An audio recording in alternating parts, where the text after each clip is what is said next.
Hey, everybody, welcome back to the Near Memo with Mike and Greg, episode 193, which is proudly brought to you by the Transparency Company, keeping the review ecosystem honest. And if you're interested in sponsoring this podcast, just you know where to find us. We'd love to have you as a sponsor, help support our work. Today, we're going to be talking about a ton of stuff, actually. It's very packed.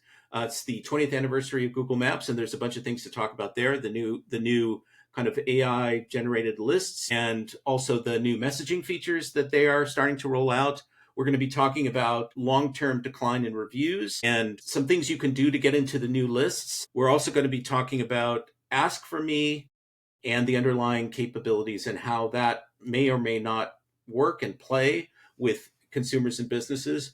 So there's a lot that we want to get into today. So Mike, lead us off with the Google Maps item. Sure. February 7th, 2005, Google Maps was rolled out. You missed the opportunity to rhyme there, Mike. February 7th, 2005 is when Google Maps first went live or something like that. Went live. There you go. All right, there we go. So it's been 20 years, and we've seen, and it was at the time an amazing innovation because it was fast, easy, rapidly overtook. Well, the thing that was most innovative about it is because you could drag the map. You couldn't do that to Yahoo Maps. You couldn't do that to MapQuest. You could move the map around. It was that feature that made Google Maps really stand out. Right. And then shortly after, they bundled in business listings, and they had a unique way of both finding the business listings and ranking them both not just on distance, but on relevance as well. And that sort of set off a revolution in my life and in many people's lives, both in marketing and on the internet. And 20 years later, they are now the monopoly bad guy. But meanwhile, James Kilpatrick has been documenting at his blog the history of mapping, commercial mapping and consumer mapping in a multi-part series. And he just released a very good article on the origins of Google Maps, which we will link to in the show notes. We are seeing a fair bit of activity and some recent rollouts in Google Maps. I'm going to share a screen. We're going to bring up the new restaurant list feature that was first highlighted by Claudia Tomina on Twitter. Yes. LinkedIn. If you do a search in almost any major city, you will find that just down in the list, on this case, or down in the list, Google is bringing up. So this is new. The way that the graphical presentation of this is new versus what they initially showed. Right. It's more prominent. And you also, this makes it more prominent. The selection is slightly different too,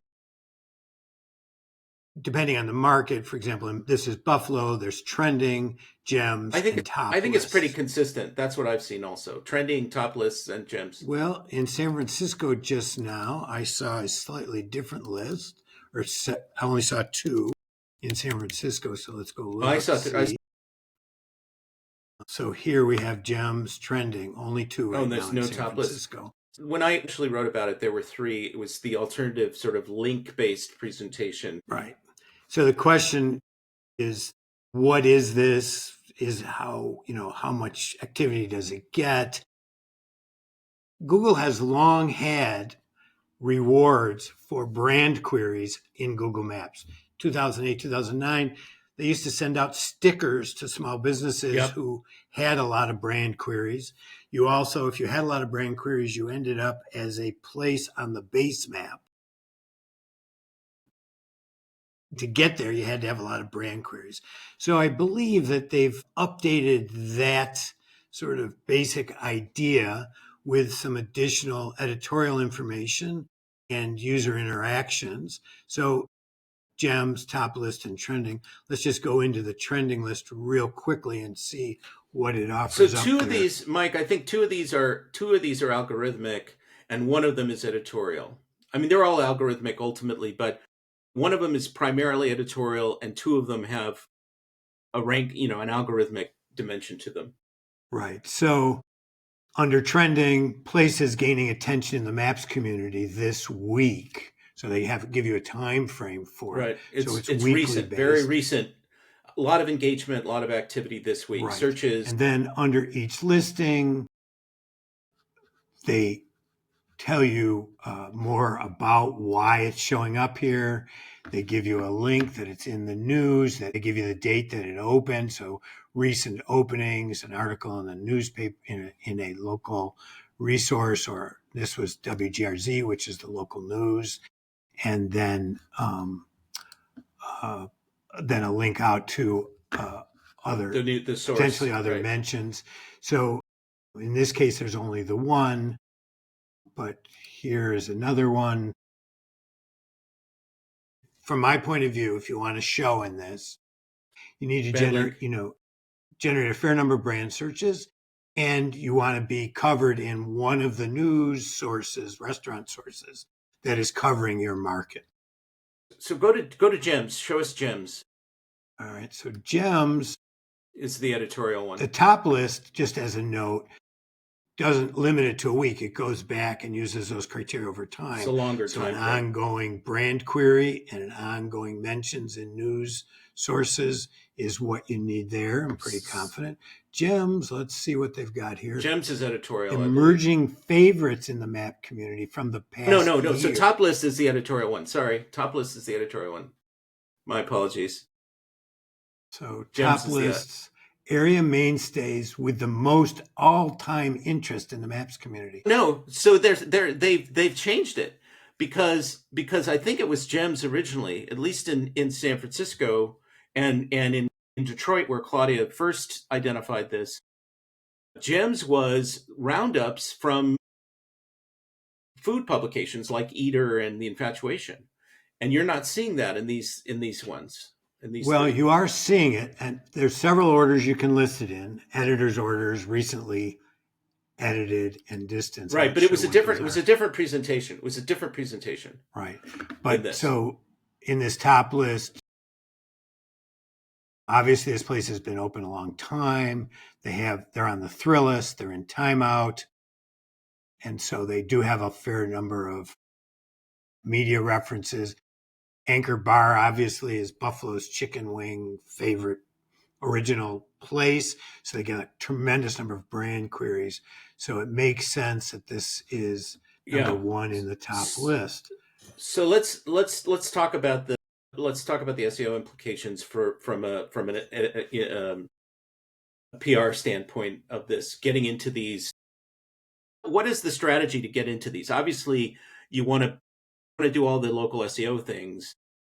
You want to have a brand, you want to have reviews, and so on and so forth. But in terms of the editorial content that they're injecting here, how can people piggyback onto that? So I think the way you need to do it is, if it depends a little bit on whether you've been in business a while or whether you're just getting into business. If you're getting into business, you want to be sure to get covered, go into this for your market and see which news sources Google is using, right?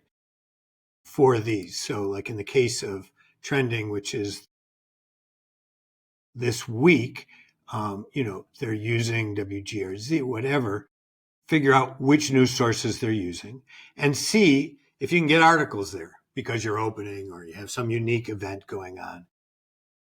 And do whatever it takes. It's a PR strategy. It's a PR strategy.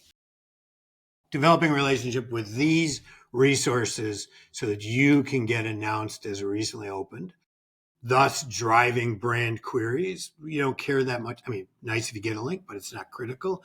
You got to drive brand queries. And then anything else you can do to drive brand queries and reviews, I think is going to do this. It's a citations thing also. It's a citations thing, right? How so? I mean, citation in the broadest sense of being mentioned at relevant sites. Yes. But not in the structured sense of being not in the directories, the old sense, but in the sense of mentions on trusted sites. It's a Barnacle SEO thing or a citations thing. But getting on these sites probably requires manual outreach, some sort of pitch, a story, a reason for them to include you. And this has to happen over time. Now, in the case of Buffalo's top list, I mean, obviously, Anchor Bar is the founder of the idea of chicken wings, and they're still one of the most popular places for chicken wings. It's going to be hard to unseat them. I am not familiar enough with these other companies to know why they are there, but one presumes that they generate a lot of brand queries. So to me, that means off Google marketing. Yeah, totally. Perhaps Means social TikTok, it means Instagram, it means whatever it could you can also do. mean billboards and radio ads. Yeah, traditional media. Right. So this is a microcosm of what SEOs and what we have been talking about, Rand has been talking about, other people have been talking about. You got to build your brand off Google to see benefits on Google, and that extends to local. And here we're seeing very concrete evidence of that. So it's PR, it's figure out the editorial sources that are getting mentioned here, and try and build relationships, and it's building sort of brand awareness in whatever online, digital, and offline ways that you can. To We drive have brand queries. to drive I brand think queries, drive the awareness. metric is the brand query. What we're looking at right here in this restaurant that you've got, Tapo, I can't quite read it, Tapo Well, this restaurant, isn't on they've the got they've list, though. no, but they've got a video, right? So I think doing all the Right. things with imagery and video that gets attention, because on these three lists, right? Gems, top lists, and what's the third one? Trending. Favorites? Trending, yes. Trending. A lot of that is going to be based on engagement with the listings themselves in at least two cases. What is trending recently? What's local longtime favorites? But engagement is a piece of this. So you need to do all of the best local SEO best practices, including things that are going to get people's attention, like video. I mean, I'm talking out of my posterior, but you would validate some of that, would you not? I would validate that. Yes. Yes. Your Okay, all right. posterior is speaking accurately. Yes, wisdom from the posterior. All right. I think this is something that's worth a kind of office hours discussion with our subscribers at some point. But let's now talk about the new messaging SMS? features. Yeah. Right. So if you search on mobile for a business using your browser, not in Google Maps. In other words, in this case, I'm searching for Lead Furno, run by our friend Aaron Wyke, and I'm going to have to put in a geo modifier to get it here.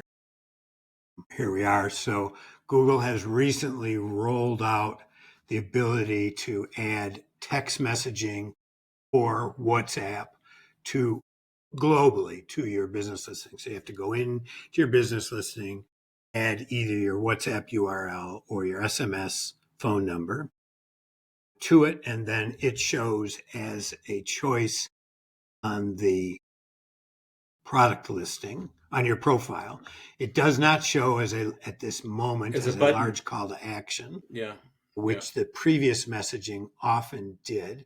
Well, this is rollout stuff. They're testing it out. It's beyond rollout. It's 100% rolled out on Google Search Mobile, and every indication, which means that it's going to be coming elsewhere. But it'll be a button at some point, don't you think, or a call to action?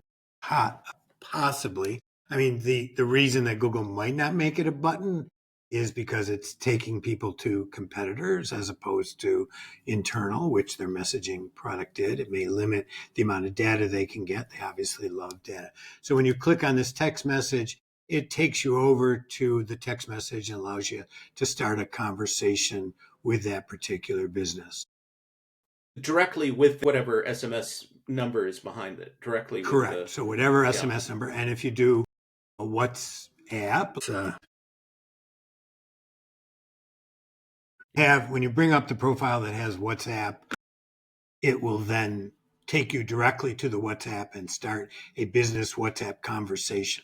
So WhatsApp is popular every place else in the world besides the United States. SMS it's sort of popular in the U.S. More people are using it in the U.S. than used to, but it's nowhere near as popular. Nowhere near as popular. Universal. Yeah, SMS is universal. A lot of businesses have it. Now, a couple things about this. Google allows you to use the same SMS number or WhatsApp link on a whole range of locations. So a multi-location chain can bring all SMS. So you can centralize it. Which I think is critical for larger organizations to be able to manage this input, because text Well, it doesn't expect users don't expect an immediate response. They expect it reasonably quickly. I think within the hour or within even the half hour is probably I think expectations are pretty high for something like this. For messaging a business, you're probably right. It would have up to some amount of time, but right.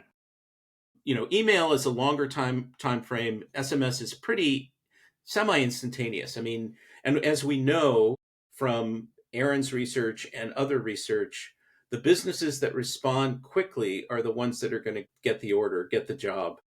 And so if you're using this and you don't respond quickly, it's sort of pointless. It is sort of pointless. I agree. If you're, I mean, I think that it's an interesting feature. I think it's really good that Google finally gave up on their own failed messaging system. It would, and I would caution any business that is interested in engaging with this that they have to be able to respond to these. There's no better way to annoy or lose customers than not provide timely response. Now, I'm an investor in LeadFerno. I use it all the time. It has a mobile app, so I can respond to incoming queries anytime very quickly. It auto responds. You can see that LeadFerno responded to my query fairly quickly.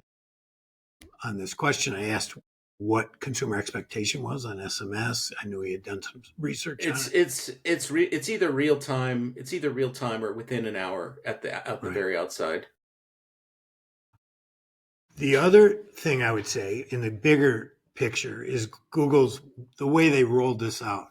So this first rolled out in Brazil in July of last year, and they've taken whatever that is, 6 or 7 months to roll it out globally in a limited rollout to search only, profiles in search results only, not in Google Maps, not in Google Desktop, mobile search only.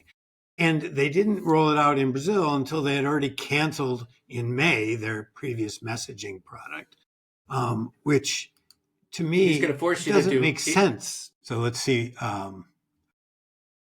Same day replies 34%, No, a few this minutes is yeah, yeah. 50% with live Right. So versus so live really chat. you really need to do it within a half an hour at the outside. Just That would be my sense of it, is that you need to do it within a half hour. The question I have is why would Google do it this way? Deprecate their existing product in May, start testing a new product in July, not roll the new product out until January for everybody, leaving businesses that depended on a Google business solution in the lurch. Which brings us to the other point. Like, I think that's a crazy rollout schedule, but it also should point out to every business in the world that you can't count on Google to be a reliable business partner when it comes to your specific needs. right. You You can't need build backup any kind plans. of mission critical functionality around a Google product. That would be my suggestion. Let's move on to the topic of review trust. So this week, Bright Local released its 2025 review survey. They've been doing these for a number of years. I think it goes way back to I think 2016 or 2015 to 2015. 2015, I believe, is when they Right. started doing this. So a decade really. And Mike, at some point a while ago, you wrote about sort of doing an analysis of the trends over time. I think you're going to update that at some point. But this particular survey asked the same questions year over year. Do you trust reviews? How many reviews do you look at? What is the minimum star rating you need in order to consider a business? Which review sites do you use? How many review sites do you look at? It's a very good survey and gives us a kind of snapshot of where we are vis-a-vis reviews. But what I found really interesting was that the sort of hidden story, this is not a line, but the hidden story in this survey is that review trust continues to sort of erode incrementally. People rely on reviews because that's all we have. I mean, there's editorial content out there, and we're seeing some of that show up in Google Maps. But when you're trying to make a choice among service businesses or restaurants or A product things to even. do, yes, reviews are really all we have on the internet to rely upon. I mean, there's some exceptions at the margins. And what there are three indicators of this to me in the 2025 Bright Local Review study.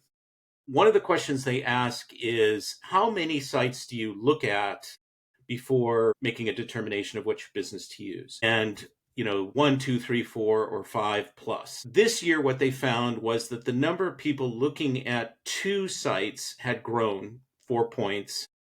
The number of people looking at three or more sites had actually declined. But I think this reflects a decline in review trust because it's a big pain to look at three or more sites, but it's not so painful to look at two sites. So I think this is a hint that people are trying to validate what they're finding. So they look at It Google, could and then they're also looking be an at indication that Google has so dominated local that there aren't that many review sites left.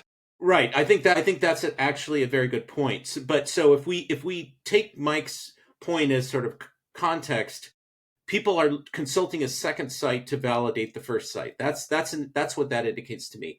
And we've seen Bright that in our local. research where people won't read the reviews, but they will do a query on a business's reviews to validate the Google reviews. They don't like it when Yelp and Google diverge, for example.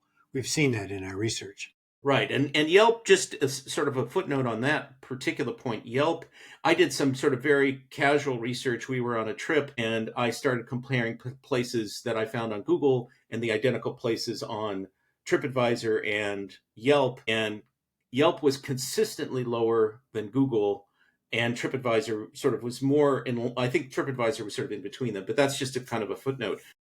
The other two things I want to bring up from the Bright Local study, they found that reliance on positive review text, so people reading review text and relying upon it as part of a decision making process, was down 16 points um, versus last year, and 22 points versus 2022, is consistent with what we've seen in terms of people just not reading review text, relying on star ratings and review volumes. In But the it's United but it's States. in the United States, but it's It's also different in it's Europe. also this is a U.S. based survey, and they may have it may be North America, but it's Right, not but a we've there's no. seen different behavior in Europe where as many as 50% of people actually read the reviews in France and Yes, Germany. Germans are really particular, as are the French. yes, The Irish, on the other hand, are like the United States, about 20, 22%. right. People are looking at review stars and review counts, and reviews are very heavily used, but not so much relying on the review text. And the Bright Local data support that. So down 22 points in the last 2 years, To and what then also percentage? I don't have the percentages in front of me. I'm just looking at Okay. the write up that I did. And then, I mean, this doesn't necessarily indicate a decline in trust, but I think it's a in the larger context, I think it does. And It then might even also, indicate an increase of trust. People trust the stars more than they find the text valuable, kind that's of. that's a fair point. It can also indicate just time. It's a time consideration. I think time I is think the you big would player. I think you would find, if we were to parse these by vertical and consideration, you would find people in high consideration categories, finding a doctor, finding a lawyer. People are going to be reading reviews more often than in a restaurant context or something much more casual or informal. The final point, which is maybe the most significant one, is that in 2020, Bright Local found that consumer trust reviews, online reviews, as much as personal recommendations from friends and family. In 2025, so that was almost 80% in 2020. In 2025, it's now at 42%. So down 37 points, which means that people no longer see online reviews as equivalent in terms of trust to word of mouth recommendations from people that they know or people that they have relationships with. And I think that was one of the key variables that you looked at in your analysis, in your sort of overtime analysis.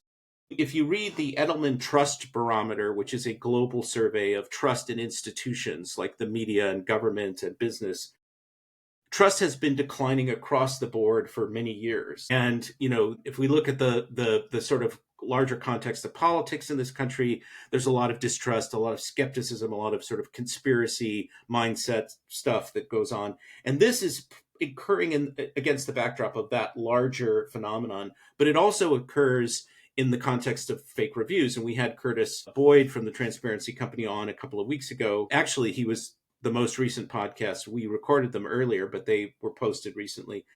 And we talked about the growth of fake reviews. That's not reflected in the Bright local study so much. I think people can't really recognize fake reviews, or they have difficulty recognizing fake reviews, but there has been considerable growth. And I think that people are intuitively aware of this. And this is also contributing to an erosion of trust in reviews. Which also brings me back to Google and how little they have done. In fact, how much their method of doing business has contributed to the decline in trust in reviews. That they so often allow a given market or marketplace to be infused with both the good and the bad, with the egotistical assumption that they can separate it out at some point, that they can figure out the algorithms. But all too frequently, in the case of reviews, they have ignored review spam and come up with these metrics that say, oh, this review spam is only seen very few times, therefore it's not important to take care of it. That attitude of scale and lack of attention to detail has largely contributed to this. They are single-handedly pissing in the bed in which we all sleep, to put it Well, the politely. Brad the it's a colorful metaphor. The Brad Weatherall discussion that we had a few weeks ago also confirmed that Google will tolerate a certain amount of spam because because of the scale that they're operating at. And if they turn the dials to be too strict, they create a lot of problems for their support staff because there are a lot of But the false problem is the positives. way they measure it isn't even accurate. So if they don't measure it accurately, how do they even know that they're at 5%? They don't. And in certain markets, in certain verticals, you can find 85% of the listings and the reviews are fake. Moving, for example, in certain cities. And so it affects the whole ecosystem. I think that when they go to their grave, they will have that on their negative side of their karma chart. Yeah, and I think that people are generally conscious of this. They don't know how to pick out fake reviews. They don't know the frequency of fake reviews or the penetration level of fake reviews, but they have this kind of sense that reviews are kind of infiltrated by false information or people trying to manipulate them. And so they rely on them because they have to, because there aren't a lot of good alternatives, but they are looking at another site to validate, or they're being cautious about how much they're trusting them, and maybe turning increasingly or turning back to word of mouth recommendations or turning toward editorial information, which is in the context of the sort of lists that we were talking about on Google Maps, maybe partly why those are starting to show up to provide additional confidence or additional validation to people. Critics list, yes. If you can be Yeah, I reviewed by mean, a critic, back to the first article, it goes a long way with Google if you receive a positive right. critic review. One Or you get on quick the top 10 list. That's the other way. That a similar sort of collective validation. If you can get on a top 10 list at Yelp or TripAdvisor, it's very helpful to your business. we don't know if people are going to use these lists, but I would guess, given their relative prominence, that people will start to explore them and use them as an alternative source of recommendations from just the straight reviews. But we'll see on that. One quick point before we move on to Ask for Me, a new AI calling feature that Google introduced. Amazon has introduced a pretty interesting, there's a bunch of AI review summarization going on that is useful and problematic. But Amazon has also introduced a kind of a, I don't know what to call it. It's a little sort of graphical button. You can't interact with it, but it says something like returned more than the average or returned frequently. I don't know the verbatim language. But this shows up on product detail pages on Amazon if the product has been returned more than other products in the category. And that is a very interesting thing to me. It's a kind of an alternative to reviews to assess the quality of the product. Presumably, if people are returning it, they're dissatisfied with it. And I discovered that and I found that to be very interesting and helpful and kind of a kiss of death for any product. And it'll be interesting to see if more such indicators as review alternatives or as parallel ways to evaluate quality start showing up. Editorial is one, this kind of a data point is another. And I there are have all kinds seen, of, just as a note along that line, I have seen Google testing AI generated review summaries right? frequently. So I don't know if it's rolled out fully or partially, but I have been seeing it there as well.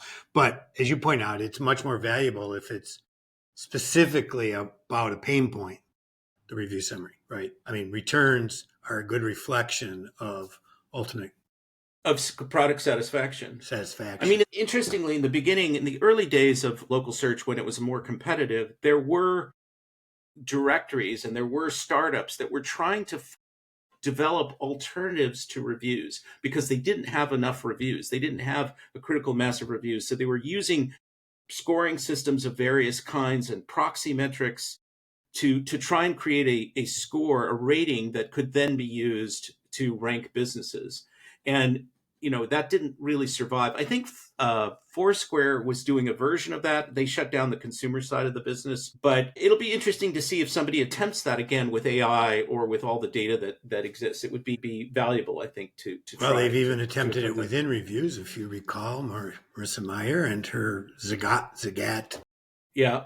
effort to have a 30-point scale plus a bunch of nuance in the details. Nobody liked it, but the reality is if you've got 1,000 reviews, it was at the time the best way to segment them. Right, and I think that provided people can have trust in the methodology, something like that would be very consistent with the behavior we've observed in our research, where people are looking for a quick way to compare businesses and disqualify businesses, find a sort of a smaller consideration set. But that's speculative at this point. So let's talk about Ask for Me and some related issues. Do you want me to explain that, or do you want to explain Sure, that, no, Mike? go ahead. So the short version is that um, in 2018, maybe this is the medium version. In 2018, Google introduced what they were calling Duplex, which was a feature of Google Assistant. It was sort of purported to be a technology behind Google Assistant that allowed the assistant to contact businesses and basically book appointments or reservations. And this was a convenience for the end user. This was an early version of what's now being called an agent, an AI agent. And Google also branched out to use it to confirm factual information about local businesses, presumably things like business hours and other factual data. But it really never took off. I mean, it was really a sexy, exciting kind of demo, very technology forward at the time, and it was a synthetic voice that interacted with the business, but it never took off. And so now they've sort of resurrected it and repackaged it and maybe added some more capabilities to it with Gemini, and it's being called Ask for Me. And they're using it in two categories in a kind of closed beta: auto repair or auto shops and nail salons. And the idea, the sort of a presentation is a little bit different. What you do is you do a search on Google, and then you get the local pack, and then the screenshots that we've seen will show this Ask for Me module. It's kind of a large module, and then you click on it, and it opens up a kind of a screen that captures some data about appointment times and some other personal information, and then it goes out and will contact multiple First, it businesses goes in that. to a job list, so it gives you a choice of a series of potential jobs: muffler replacement, Yes, battery that's replacement. this is right. It solicits specific information from you so that it can then call the business and make a request. And it's getting availability and pricing information. So it's a kind of an RFP tool. And what we don't know, because we haven't used it, is what criteria it uses, which businesses it contacts. And I mean, I speculated in a write up I did in the newsletter that it was going to be evolve into an ad product, or part of it would be monetized with ads at some point, like, lead gen. But it's really an interesting product. And right now, that's what we know because we haven't tested it out ourselves. Couple thoughts on it from my vantage point, that Google has so weakly enforced there's been so much abuse around the Google name calling small businesses. This is Google. It's not really Google. We want More $400 to skepticism. fix your listing. Businesses get 4 to 5 of these a day, multiple times a week, and businesses have grown incredible distrust. I once tried to call a business that I'd found had been, I don't know if you remember, the map moving scam, where a business is moved 50 Yeah. miles away by a local The pin guide. And moving. then Yeah. I once called a business to tell them that this had happened to them and see if they wanted help fixing it. I was just doing that because I was They curious blew about you what would off. happen. They didn't believe They you. blew me off because they don't take calls from Google about Google from anybody. Google has so polluted that environment by not enforcing their trade name rights that the market is so polluted that I don't believe.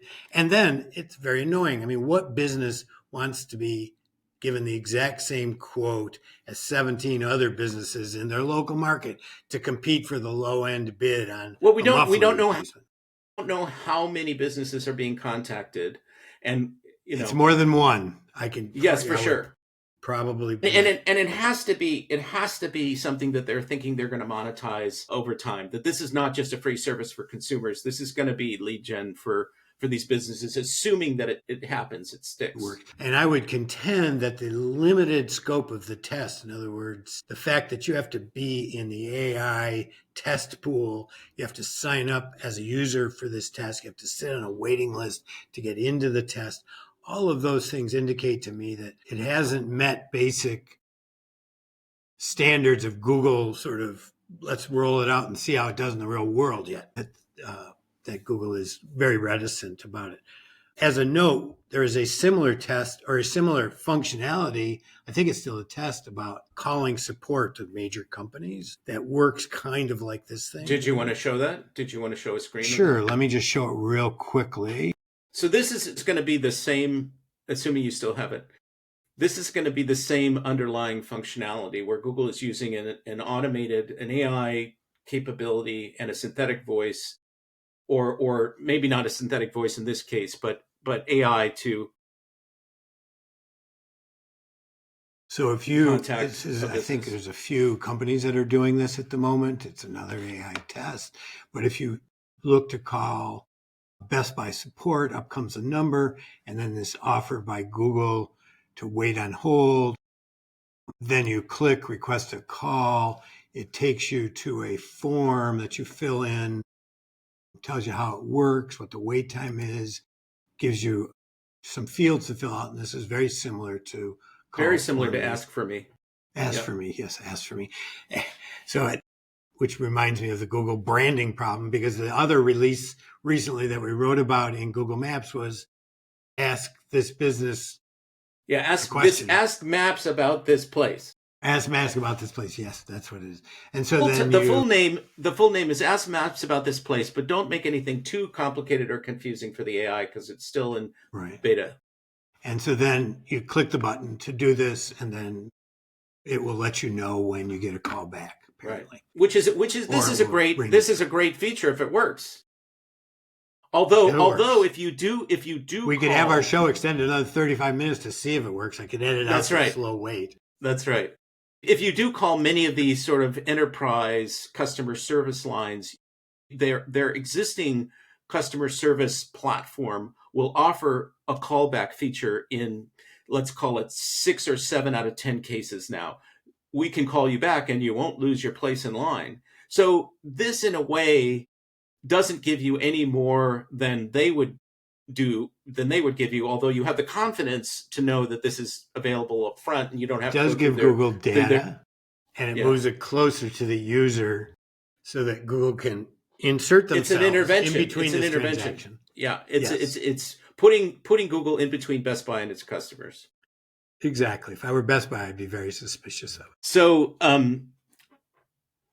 what as we wind up here,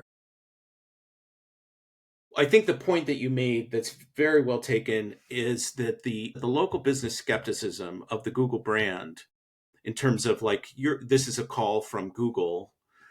2 points. I think that that's very very widespread. I've done a lot of small business research, and I've seen that reflected back in some of the anecdotal material, is that they just are very skeptical of people using the Google brand to sell them things. And so they're going to be resistant to that. But by the same token, I think, and this was in the Lead Ferno research that we talked about a while ago, they often will not recognize these inbound queries as genuine leads. That's a sort of a different layer of skepticism. They're busy, they're handling existing customers, they're out in the field, whatever the particular process they're engaged in, and they may see the inbound call as a nuisance. Like, I think a lot of the challenge with the pay per call functionality that Google offered as an ad product some time ago, um, and they still do it with LSAs, but I mean, I think there was a distinct pay per call product, and this was true of others that were offering it. Is there was skepticism about the validity of the lead. It was like, well, these are people calling me to ask if I'm open, or ask if, they're already my existing customers, or they're not real customers. So there's just a lot of skepticism around this kind of a model Well, that. and that skepticism is fed by Google because a lot of times these buttons would show up on a brand search. So you'd search for Barbara Oliver jewelry, and up would Right, come the call button you're that was getting paid this. for. Right. This is a customer anyway that is just Right. calling you. And Darren Shaw on LinkedIn, I'm talking and chewing gum at the same time, talked about how LSAs now are that Google has. I haven't validated this myself, but he says that Google has removed the ability to dispute the validity of these leads, and they're also seeing leads coming from out of market and different kinds of different, not really high quality leads. The quality of the leads is going down in an effort to sort of generate more revenue. Now, Google would probably Yeah. dispute The first that. part I know is absolutely true. Google announced it several months ago, and it's been reported broadly. The second part, I don't have an account to tell you, but it's certainly Right, possible. but this sort of in this mix of variables just feeds into the question in the mind of the small business about, is this real, is this a qualified lead, I don't want to have to pay for this. So there might even be fear that if they somehow take the call or accept the reservation, that there would be some payment that would be asked of them, right? I mean, and everybody doesn't know the intricate workings of Google and know the differences between products. And so I think there's a number of layers of skepticism that Google has to overcome. The functionality is cool and potentially useful, but I think there are many, many obstacles to success for Google here. I All agree. right. Okay. All right. So for all those who listen to this podcast, and we're grateful that you do, this podcast will remain free and available to everybody. But we'd love for you to become a paid subscriber to our newsletter and support our work. We're thinking about some new offerings. We also have introduced office hours for paid subscribers, which is a great interactive conversation on particular topics where we get local SEOs and digital marketers together and talk about things in more detail, talk about things that we don't expose in other places. So there are a number of benefits. We have discounts for multiple subscriptions from the same company or agency. So please consider those things and continue to tune into this podcast and read the newsletter. Thanks very much.